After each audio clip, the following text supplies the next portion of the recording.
भगवान को ही अर्पण करूंगा। ऐसा मन में संकल्प लेकर के भिक्षा मांगने के लिए चला। उस दिन उन्हें भिक्षा में बहुत सा धन मिला। मन प्रसन्न होकर के केले के फल, घी, दूध, गेहूं का चूर्ण सब इकट्ठा करके भगवान का भोग लगाया तथा भगवान श्री सत्यनारायण का पूजन किया। वह ब्राह्मण मन में विचार किया कि अगर इतने दयालु प्रभु हैं तो अब मैं हर महीने में महीने में एक दिन पूर्णमासी के दिन भगवान श्री सत्यनारायण का पूजन किया करूंगा। ऐसा मन में सोच करके वह ब्राह्मण व्रत करने को उद्यत हुआ। उसी समय जो है एक लकड़ी बेचने वाला लकड़हारा आया और बाहर लकड़ियों का गट्ठा रख करके ब्राह्मण के घर में गया।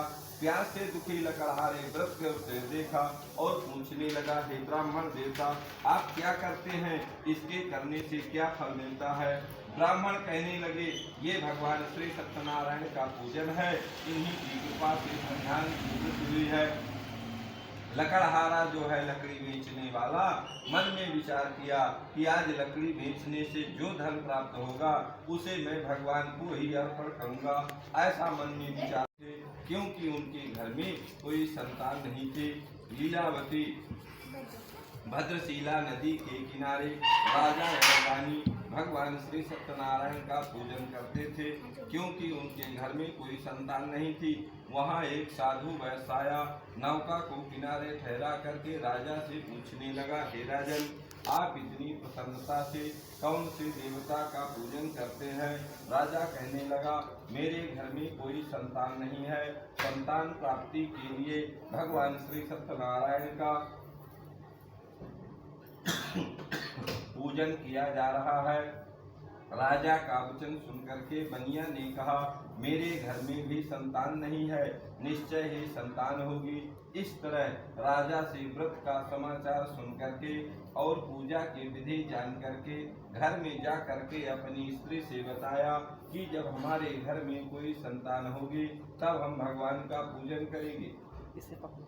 एक दिन उसकी स्त्री लीलावती पति के साथ सांसारिक धर्म में प्रवृत्त हुए और 10वें महीने एक कन्या का जन्म हुआ। जैसे शुक्ल पक्ष का चंद्रमा बढ़ता है, कन्या उसी प्रकार बढ़ने लगी। आचार्यों ने कन्या को देख करके उसका नाम कलावती रख दिया। तत्पश्चात लीलावती अपनी स्वामी से कहती है, आपने संकल्प लिया था जब हमारे घर में कोई संतान होगी तब हम भगवान का पूजन करेंगे। बनिया कहने लगा, हे प्रिय, इसके विवाह के समय करेंगे। जब कन्या का विवाह करेंगे उसी समय भगवान का पूजन करेंगे। भगवान की ऐसी कृपा हुई, वह कन्या धीरे धीरे युवा अवस्था को प्राप्त होने लगी। सखियों के साथ अपनी कन्या को खेलते हुए देखा। मन में विचार किया, मेरी पुत्री विवाह के योग्य हो गई है।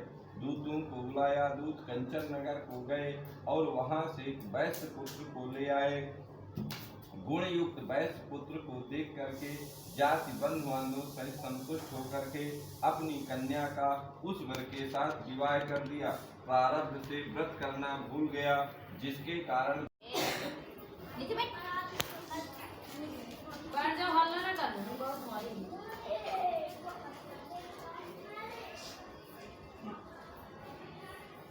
हरे ओम ओम अखंड मंडलाकारं व्याप्तं चराचरात्मं दर्शितं श्री गुरुवे नमः। रामाय रामभद्राय रामचंद्राय वेदसे रघुनाथाय सीताय पते नमः। अखंड मंडलाकारं व्याप्तं चराचरा तत्पदं दर्शितं श्री गुरुवे नमः। रामाय रामभद्राय रामचंद्राय वेदसे रघुनाथाय सीताय पते नमः। व्यासवाच एकदा नैमि शरणे रिख्या संकद्र प्रभुं सर्वेषु